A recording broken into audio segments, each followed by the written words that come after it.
You won't believe what just happened to me. I got a notice from my HOA, and they told me my fees were going up. The reason? Apparently, I had too many cars parked in front of my house. Now, I know what you're thinking.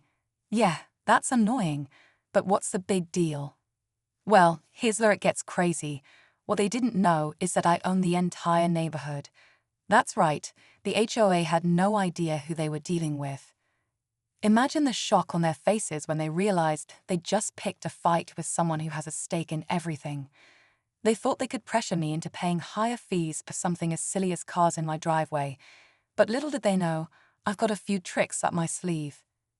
Now, I could have easily let this slide, but something about the way they tried to bully me just didn't sit right. So I started digging deeper into my rights as a property owner, and what I uncovered left me speechless. Trust me, you don't want to miss what happens next, because the tables are about to turn in a way no one saw coming. Stay tuned, because this HOA isn't ready for what's about to unfold. So, let me give you a bit of context here. I moved into this neighborhood a few years ago. At first, it was perfect, quiet, well-maintained, and the HOA seemed pretty harmless. They sent out newsletters, made sure everyone kept their lawns neat, and generally just kept to themselves. I didn't think much about the rules or the people running the show. But over time, things started to feel a little off. Small, unnecessary rules kept popping up, like no more than 3 cars per driveway or a fine if your mailbox wasn't up to HOA standards. It seemed innocent enough at first, until one day, I received an email from the HOA board. They told me my parking situation was under review because my driveway had 4 cars parked, and that violated their policy. At first, I figured it was just a warning. I was used to these small annoyances, but then the email mentioned a fee hike, along with the threat of more fines if the cars didn't move. That's when I started to get curious. Why was this suddenly such a big deal? I wasn't about to back down, but I also knew I had to be smart about how I handled it. The more I thought about it, the more I realized this wasn't just about cars. There was something bigger going on behind the scenes, something they weren't telling me. As the days passed, I couldn't stop thinking about that email. It bugged me more than I cared to admit. The more I thought about it, the more I realized this wasn't just about cars. It felt personal. Why were they so fixated on my parking situation? It wasn't like I had a dozen cars parked in the driveway or anything crazy. Just a couple extra vehicles from time to time, and we were well within the legal limits of the neighborhood. So I decided to dig a little deeper. I started looking into the HOA's history, checking how they'd handled similar issues in the past. That's when I found something interesting. It turns out that this particular HOA had been cracking down on people with more than a few cars for a while now, but only certain homeowners seemed to get targeted. The ones who didn't have much influence or didn't push back. It seemed like the board had a habit of picking on the little guy, the ones who wouldn't challenge them.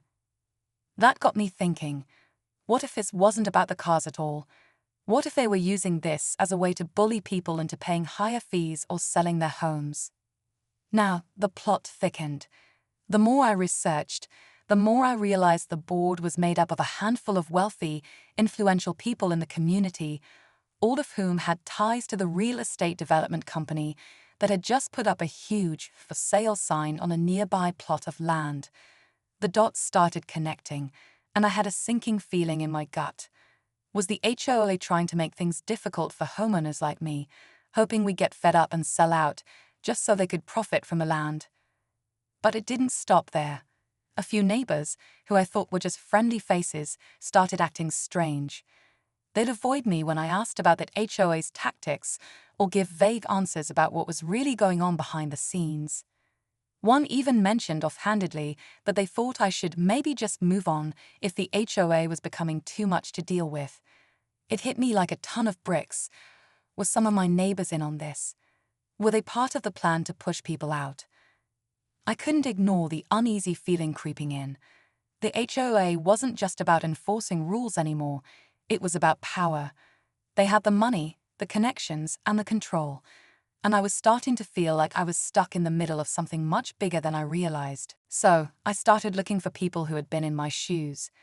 I reached out to other homeowners who had been hit with similar fee hikes or fines for minor infractions. I couldn't believe what I was hearing. Some people had been driven out of their homes by escalating fees and aggressive tactics. Others had stories of mysterious emergencies where work crews showed up to fix things that weren't broken, racking up bills that no one had authorized. The more I dug, the more I realized just how deep this went. The HOA wasn't just about maintaining a neighborhood, it was a business, a way for a select few to manipulate property values and control the community. With each passing day, the pressure was building. The HOA wasn't backing down, and I was starting to feel like they were just waiting for me to cave in. But something inside me refused to give up. If they thought they could push me out with a few extra fees and threats, they were seriously underestimating me. But how far was I willing to go? Could I really take on an entire board, backed by all the resources of the developers? The tension was growing, and I knew I had to make a choice. What was my next move going to be? I couldn't just let this slide anymore. The HOA's intimidation tactics were only getting worse, and I had no intention of backing down. But as the pressure mounted, I began to wonder if I was in over my head. These weren't just small-time bullies. They had money, influence, and a whole system working for them. The deeper I dug, the more I realized I was standing on the edge of something massive, something that could change everything for me, my neighbors, and this entire community. I started to get nervous. There were whispers around the neighborhood. Some of my neighbors had been acting oddly quiet, and I could feel the tension in the air whenever I ran into them. It wasn't like before, when everyone was friendly and waved hello. Now, it felt like they were all looking over their shoulders, wondering who would be next. I could tell that something was about to happen, but no one was talking. I knew they were all afraid of what the HOA might do next. But I couldn't just sit back and let them win. I spent nights combing through legal documents, researching property rights, and even reaching out to people who'd dealt with HOAs before. I gathered everything I could, looking for any loophole that would give me an edge. I had to be careful. If I made one wrong move, I could lose everything. But if I didn't act soon, the HOA would just keep pushing harder. Then, one evening, something strange happened. I got a call from a neighbor I hadn't spoken to much. Let's call him Mark. He was the type of guy who always kept to himself, but I knew he had lived in the neighborhood for years. Mark sounded frantic on the phone, his voice shaking. "You need to be careful," he warned. "They're coming for you. The HOA's got something planned. They're not going to let this go." I felt a chill run down my spine. My heart raced. What did he mean? Was this just another empty threat, or was something bigger going on? I couldn't help but wonder if Mark was trying to warn me, or if he was too afraid to get involved. Either way, I knew I was running out of time. The HOA was closing in, and I could feel the weight of their eyes on me. As I prepared for whatever was coming, I decided to take a more aggressive approach. I wasn't just going to roll over and let them bully me out of my own home. I scheduled a meeting with the HOA board, something that wasn't easy to arrange. I had a lot of questions for them, and I wasn't going to let them off the hook. If I was going to take them down, this was the moment. But I couldn't help but wonder, was I really ready to expose the full extent of their corruption? If I went public with what I knew, there would be no turning back. Could I handle the fallout? The day of the meeting arrived, and I walked into the boardroom, trying to keep my nerves in check. The HOA president, a man named Greg, gave me a cold smile as I sat down. He didn't say much at first, just stared at me with his calculating look, as if he knew something I didn't. I wasn't sure if it was my imagination, but it felt like there was more to this than I could see. Then, without warning, Greg dropped a bombshell. "We've been watching you," he said, his voice calm but cold. "We know what you've been digging into. We know what you're planning." He paused, letting his words sink in. My stomach dropped. How much did they know? What had they found out? "I suggest you stop now," Greg continued, leaning forward slightly. "If you don't, things could get messy for you and your neighbors. His words hung in the air like a threat, but something in his eyes told me this wasn't just about me anymore. The stakes were higher than I'd ever realized. I took a deep breath, trying to steady myself. This was it, the moment where everything could change. They were pushing me into a corner, but I wasn't going to back down now. If I wanted to take them down, I had to go all in. But as I opened my mouth to respond, something unexpected happened. A loud crash echoed from outside the room, followed by shouts and the sound of footsteps. What the hell was going on? The tension in the room shifted instantly. Greg's confident demeanor faltered for just a second, and that's when I knew something was about to break. The game was changing, and I wasn't sure if I was ready for what was coming next. The noise outside grew louder, and I could see the tension in Greg's eyes. He glanced toward the door, his expression shifting from smug confidence to something closer to panic. The sudden chaos was enough to throw anyone off balance, but I couldn't afford to let my guard down. I needed to figure out what was going on, and fast. Before I could say anything, the door to the boardroom slammed open, and a figure rushed in. It was Mark, the neighbor who called me earlier, but something was off. His face was pale, his clothes disheveled, and he was breathing heavily, like he had just run miles to get here. He didn't even acknowledge the board members, just made a beeline for me. "They're coming," Mark whispered urgently, his voice trembling. "You need to get out of here. They know everything."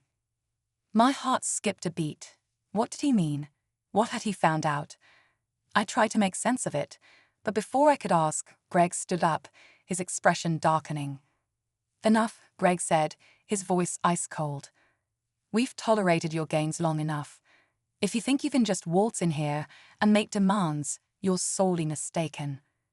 Mark didn't flinch.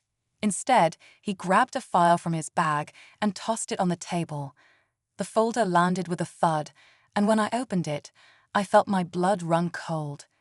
It was filled with documents, official-looking papers and blueprints, documents that revealed something I hadn't even considered. "You've been investigating the wrong thing," Mark said, barely able to keep his voice steady. "It's not just the cars or the fees. They've been planning this from the start. The HOA, they've been orchestrating the redevelopment of this entire neighborhood, and you're the one standing in their way." I stared at the documents in disbelief. The plans were shocking, hidden development proposals for luxury homes and businesses that would completely reshape the neighborhood. The HOA had been manipulating the entire community, pressuring homeowners into selling for far less than their properties were worth, all in the name of improvement. And I was the last one standing in their way, the one person who had refused to be pushed around. But that wasn't the worst part. In the fine print of the documents, there was a clause that made my stomach churn. The HOA had been working with a major corporation, one with connections to high-powered investors who had their sights set on buying up all the properties in the area. I had no idea how deep this went, or how far they were willing to go to get their way. Mark's voice dropped to a whisper as he leaned in closer. "They're already planning to shut you down, but there's a bigger problem. They've got eyes everywhere. You can't trust anyone. You don't even know who's working with them." I looked up from the papers, my mind racing. My neighbors, were they in on this? Had some of them been bought off? The reality was sinking in fast. This wasn't just about parking spaces or HOA fees anymore. This was about control, about a powerful group with a massive financial stake in the neighborhood's future, and they were willing to destroy anyone who stood in their way.